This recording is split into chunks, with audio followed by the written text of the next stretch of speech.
Hello friends, welcome back to my channel. मेरा नाम है शोएब अंसारी। आप देख रहे हैं CSD वेलनेस। हाजिर में और एक नए वीडियो के साथ में। दोस्तों, जो आज के टॉपिक है वो हमारा कॉन्स्टिपेशन यानी कब्ज़ के ऊपर में है। दोस्तों, कब्ज़ एक ऐसा बीमारी है जो कि हर इंसान कभी न कभी अपना लाइफ में एक बार कब्ज़ का सामना ज़रूर किया होगा। दोस्तों, जो कब्ज़ है वो बेसिकली दो तरह का है, एक क्रोनिक है और एक जो है कि अक्यूट है। जो क्रोनिक कॉन्स्टिपेशन है वो लॉन्ग टाइम से यानी लंबा समय तक चलते आ रहा है, यानी अक्सर कब्ज का समस्या रहता है, तो वो क्रोनिक है। और जो अक्यूट है कि सडनली अचानक से 2-3 दिन तक लैट्रिन नहीं हुआ है, अचानक से जो है कि आपको कॉन्स्टिपेशन हुआ है, वो तो अक्यूट कॉन्स्टिपेशन है। दोस्तों, कब्ज जो है कि एक ऐसा समस्या है कि डेली लाइफ इससे बहुत प्रभावित होता है, यानी डेली की जो रूटीन वर्क को काफ़ी डिस्टर्ब करता है कब्ज़। दोस्तों, आज हम कब्ज़ के बारे में पूरा विस्तार से जानकारी लेंगे कि एक्चुअली में कब्ज़ होने का जो मेन कारण है वो क्या कारण है और इसको ट्रीटमेंट कैसे करें जो कि कभी कब्ज़ हो ही ना। दोस्तों, कब्ज़ एक ऐसा समस्या है कि कब्ज़ की वजह से कई सारे बड़ी प्रॉब्लम्स की वजह से भी कब्ज़ होता है और कब्ज़ की वजह से भी कई सारी प्रॉब्लम्स हो जाता है, जैसे कि पाइल्स है, फिशर है, फिस्टुला है। ये लॉन्ग टर्म तक जिसको किसी को कॉन्स्टिपेशन रहेगा उन सब को हो सकता है। तो कब्ज़ के बारे में मैं आपको पूरी तरह से बताऊंगा, आप मेरे साथ बने रहे। कब्ज़ एक लाइफस्टाइल डिजीज़ है, यानी कि आपका सही लाइफस्टाइल नहीं होने की वजह से भी कब्ज़ हो सकता है, या फिर कब्ज़ जो है कि कुछ बीमारियों की वजह से भी हो सकता है और कब्ज़ कुछ दवाइयों की वजह से भी हो सकता है। तो चलते हैं, जानते हैं सबसे पहले कब्ज़ होने का जो मेन कारण क्या है उसको जान लेते हैं। दोस्तों, जो कब्ज़ होने का कारण है वो बढ़ती उम्र यानी 50 से 70 साल के लोगों को कब्ज़ का समस्या अक्सर रह सकता है। और जो प्रेग्नेंट वुमेन्स हैं, जो प्रेग्नेंट लेडी हैं, उनको कब्ज़ का समस्या रह सकता है।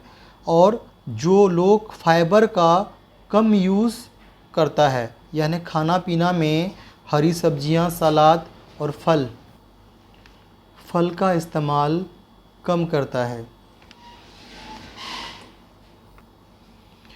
पानी का कम पीना, किसी किसी को आदत होता है कि किसी काम में बिज़ी हो गए तो पानी पीता ही नहीं है। जो इंसान पानी कम पिएगा उनको भी कब्ज़ का समस्या रह सकता है। और रूटीन में चेंजेस, यानी कि आपकी जो डेली लाइफ का रूटीन है, जो आप काम करते हैं, उनमें अचानक से बदलाव आ जाना। या तो आपने कहीं ट्रैवल कर लिया, यानी सफ़र कर लिया कहीं पे, या फिर आपका जो खान पान था उसमें एकदम से बदलाव आ गई है, या फिर आपका जो सोने का जो टाइम शेड्यूल है उसमें चेंजेस हो गया है। सडनली अगर आपका जो कि रूटीन में चेंजेस होगा तो भी कॉन्स्टिपेशंस बन जाता है। या किसी किसी को लंबा समय तक बैठने की आदत रहती है, या फिर बैठने का ही काम कर रहा हो जो इंसान लंबा टाइम तक ऑफिस में सिटिंग वर्क है जिसका, उनको भी कब्ज़ का समस्या हो सकता है। या फिर किसी किसी को क्या होता है कि लैट्रिन जाने का इच्छा को दबा लेता है, यानी लैट्रिन तो लग गया है लेकिन वो लैट्रिन को रोकता है, रोकने की कोशिश करता है काफ़ी देर तक। यानी कि आपका जो लैट्रिन की इच्छा है उसको अगर आप काफ़ी देर तक दबा कर रखेंगे उससे भी कॉन्स्टिपेशन हो सकता है। किसी किसी का फैमिली हिस्ट्री होता है, यानी कि फैमिली के अंदर में किसी और को भी अगर कब्ज़ का समस्या है तो उनको भी कब्ज़ का समस्या रह सकता है। ज़्यादा चिंता यानी स्ट्रेस की वजह से भी कॉन्स्टिपेशंस हो जाता है। ज़्यादा चिंता करना, ज़्यादा टेंशन लेने की वजह से भी कॉन्स्टिपेशन की समस्या बन जाता है। या फिर चाय कॉफ़ी का ज़्यादा इस्तेमाल करना, कई लोग चाय दिन में कई सारा पी लेता है, कई लोगों कॉफ़ी पे कॉफ़ी पीते रहते हैं, तो चाय कॉफ़ी का ज़्यादा इस्तेमाल करने से भी कब्ज़ का समस्या रह सकता है। या फिर जो इंसान अल्कोहल यानी कि दारू पीता हो, दारू का ज़्यादा इस्तेमाल करने से भी आपको जो है कि कब्ज़ का समस्या रह सकता है। मैं बता दूं कि चाय, कॉफ़ी, दारू ये सारे ड्यूरेटिक्स हैं। इससे जो है कि आपकी बॉडी में पानी की कमी आती है, यानी ज़्यादा चाय कॉफ़ी पियेंगे तो आपका यूरिन ज़्यादा पास आउट करना पड़ेगा आपको। जब यूरिन ज़्यादा पास आउट करेंगे तो आपको कॉन्स्टिपेशन की समस्या बन जाएगी। ये तो था कुछ साधारण कारण जिसकी वजह से कब्ज हो जाता है। अब जो हम बात करते हैं वो है मेडिसिन, यानी दवाइयों की वजह से जो कब्ज़ होता है। दवाइयों में से जो हाई पेन किलर्स, यानी कि जो आपका स्ट्रॉन्ग पेन किलर है, जैसे आइबुप्रोफेन है, नेप्रोक्सीन है, इनका इस्तेमाल कंटिन्यू करने वालों को भी कब्ज़ रहता है। या फिर जो एंटासिड्स का ज़्यादा इस्तेमाल करते हैं, जैसे पेंटोपराज़ोल है, ओमेपराज़ोल है, जो कि गैस की दवाई ज़्यादा इस्तेमाल करता है, उनको भी कब्ज़ का समस्या रह सकता है। या फिर किसी का जिसका आयरन की दवाई चल रहा है, आयरन की गोली खा रहा है, उसको भी कब्ज़ का समस्या रह सकता है। या फिर जैसे कि एलर्जिक मेडिसिन्स कोई ले रहा है, जैसे एंटाहिस्टामिन है, जैसे सिर्फ बेनाड्रिल है, ये एंटी एलर्जिक मेडिसिन जो भी बंदा खा रहा है, हो सकता है कि उसकी वजह से भी उसको कब्ज हो जाए। कुछ ब्लड प्रेशर की मेडिसिन्स हैं, जैसे कैल्शियम चैनल ब्लॉकर है एंड बीटा ब्लॉकर्स हैं, उनकी वजह से भी कॉन्स्टिपेशन रह सकता है। साइकियाट्रिक मेडिसिन्स की वजह से भी, जैसे कि ओलेंजीपिन के नाम से गोली आता है, जो साइकियाट्रिक मेडिसिन्स हैं उनकी वजह से भी कॉन्स्टिपेशन हो सकता है। किसी को एंटी कन्वल्सेंट यानी सीज़र की मेडिसिन्स चल रहा है, फेनिटोन या फिर गाबापेंटिन, उसकी वजह से भी कॉन्स्टिपेशन रह सकता है। या फिर जैसे कि एंटी नोज़िया मेडिसिन है, जैसे वॉमिटिंग के लिए यूज़ होता है ऑन्डेंसिट्रॉन, इसकी वजह से भी कब्ज़ हो सकता है। यानी दोस्तों कि सिर्फ कब्ज़ होने का ये कारण नहीं है कि लाइफस्टाइल, यानी कि मेडिसिन्स भी कुछ अगर आपका डॉक्टर ने अभी रिसेंटली में चालू किया है, तो कुछ दवाइयों की वजह से भी हो सकता है कि आपको कॉन्स्टिपेशन हो। तो अगर कुछ दवाई ऐसा चालू किया है अभी कोई रिसेंटली में जो मैंने आपको बताया, तो अगर इन दवाइयों में से कोई चालू हुआ तो उसकी वजह से भी आपको कॉन्स्टिपेशन रह सकता है। अब बात करते हैं कुछ बीमारियों की वजह से भी कॉन्स्टिपेशन रह सकता है। अगर हम बीमारियों की बात करें तो जैसे कि हाइपोथायराइड है, जिसमें कि वज़न बढ़ता है, यानी जिसे मोटा होने वाला थायराइड जिसे कह सकते हैं आप, कि हाइपोथायराइड की वजह से भी कॉन्स्टिपेशन रह सकता है। डायबिटिक पेशेंट हैं जिसको शुगर की बीमारी है, उनको कॉन्स्टिपेशन रह सकता है। या फिर जो कैल्शियम का ज़्यादा इस्तेमाल करते हैं, या फिर बॉडी के अंदर में कैल्शियम किसी का ज़्यादा है, उनको भी कॉन्स्टिपेशन रह सकता है। या फिर किसी को आईबीएस होता है, इरिटेबल बॉल सिंड्रोम का एक बीमारी होती है, इसकी वजह से भी कॉन्स्टिपेशन लोगों को हो सकता है।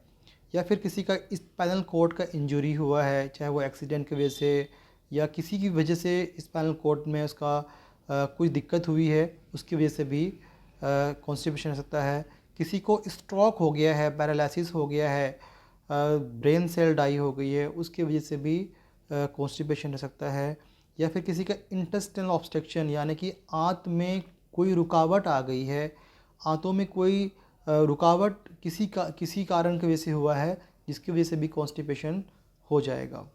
किडनी फेलियर, किसी का किडनी ठीक से काम नहीं कर रहा है, किडनी फेल हो गया है, उनको भी कॉन्स्टिपेशन बना हुआ रह सकता है। या फिर किसी का इंटेस्टाइनल हार्निया, यानी आंतों की जिसको हार्निया हो गया है, उसको भी कॉन्स्टिपेशन रह सकता है। या फिर किसी को इंटेस्टाइनल कैंसर या कोलोन कैंसर जिसे कह सकते हैं आप, इनके वजह से भी जो है कि कॉन्स्टिपेशंस रह सकता है। तो ये था कुछ खास बीमारी जो कि आम बीमारी है, जैसे हाइपोथायराइड है, डायबिटिक है, इन बीमारियों की वजह से भी कई बार कॉन्स्टिपेशन बना हुआ रह सकता है। अब हम दोस्तों इसकी बचाव की बात करें कि अगर कॉन्स्टिपेशन हो तो गया, लेकिन अब इसको बचाव कैसे करें, यानी कॉन्स्टिपेशन हो नहीं उसके लिए हम क्या करें जो कॉन्स्टिपेशन हो ही नहीं। दोस्तों जो कॉन्स्टिपेशन ना हो उसके लिए हम 6 से 8 गिलास पानी एक अडल्ट को ज़रूर पीना चाहिए। हाई फाइबर खाना खाना चाहिए, यानी कि वेजिटेबल, फ्रूट्स एंड सलाद की इस्तेमाल बहुत ज़्यादा करना चाहिए। दोस्तों अगर सलाद की अगर हम बात करें तो मैं आपको एक सलाद खाने का तरीका बता रहा हूँ। अगर इस तरह से सलाद खाएंगे तो 100% कॉन्स्टिपेशन नहीं होगा। देखिए दोस्तों, खाना खाने से पहले खूब सारा सलाद खा लें, फिर खाना खाएं, उसके बाद फिर खाना खाने के बाद में सलाद खाएं। अगर ऐसा करेंगे तो 100% कॉन्स्टिपेशन आपको नहीं होगा, क्योंकि ये बहुत अच्छा फाइबर है।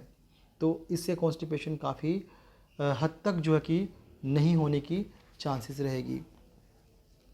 अब बात करते हैं तो नट्स ले सकते हैं आप, किशमिश, मुनक्का, बादाम, फ्लैक्स और फ्लैक्स सीड्स वगैरह ले सकते हैं। दही ले सकते हैं खाने में आप, दही से काफ़ी अच्छा जो है कि आपका पेट रहेगा, और ये जो है कि आपका कॉन्स्टिपेशन से काफ़ी हद तक बचा सकता है आपको। रेगुलर एक्सरसाइज करें, बैठे ना रहें, बैठने के काम ज़्यादा है तो बीच में चलें, और दिन भर में कम से कम 45 टू 1 घंटा जो है कि 1 आवर्स तक ज़रूर एक्सरसाइज करें आप। स्ट्रेस कम लें, चिंता ज़्यादा ना करें, क्योंकि चिंता करने से भी जो है कि कॉन्स्टिपेशन होता है। जब चिंता नहीं करेंगे तो अगर फ्री माइंड रहेंगे तो कॉन्स्टिपेशन कम होगा। अच्छा नींद लें, 7 से 8 घंटा ज़रूर सोएं डेली। अगर अच्छा नींद लेंगे तो भी कॉन्स्टिपेशन में काफ़ी हेल्प मिलेगा आपको। और अगर आपको लैट्रिन जाने का आपको अगर इच्छा हो रही है तो उस इच्छा को दबाएं नहीं। अगर लैट्रिन जाने की इच्छा हो रही है तो तुरंत आप जो है कि लैट्रिन जाएं। तो दोस्तों ये था जो है कि प्रिवेंटेशंस, इससे अगर आप करेंगे तो आप जो है कि काफ़ी हद तक कब्ज़ से बचे रह सकते हैं।